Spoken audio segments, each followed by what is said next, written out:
what treatment is available? There's a wide range of a treatment, surgical and non-surgical. Usually the treatment begins with non-surgical treatment, what we call a deep cleaning. So the oral hygiene measure is the most important factor. That should be done regardless.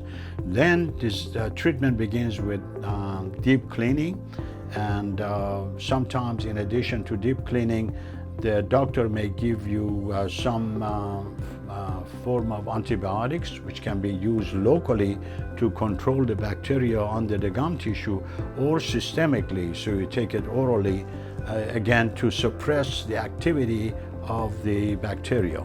So as far as the treatment, non-surgical would be a deep cleaning. Now the surgical aspect, if the disease is relatively advanced and you have lost the bone, which is supporting the structure of the tooth, they have to reflect the gum tissue. You need a surgical treatment and to clean up all the infection. And some areas that you have lost bone, they may have to augment the bone, they have to add to the bone again to help the support of the tooth structure. In addition, some cases you may need a bite adjustment, what we call occlusal adjustment, a bite adjustment. The reason behind it is when the disease is really advanced, causes mobility of the tooth. In addition, bone loss. So what we do by adjusting the bite, by just reducing the load on that tooth,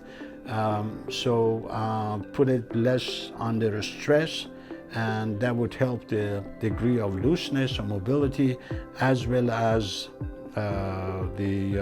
helping the healing process around that tooth. So would be, in summary, would be a non-surgical treatment, that's deep cleaning, would be a surgical treatment, and depending on a case, you may need a bone grafting, or if you have a receding gum, you may need a gum grafting as well.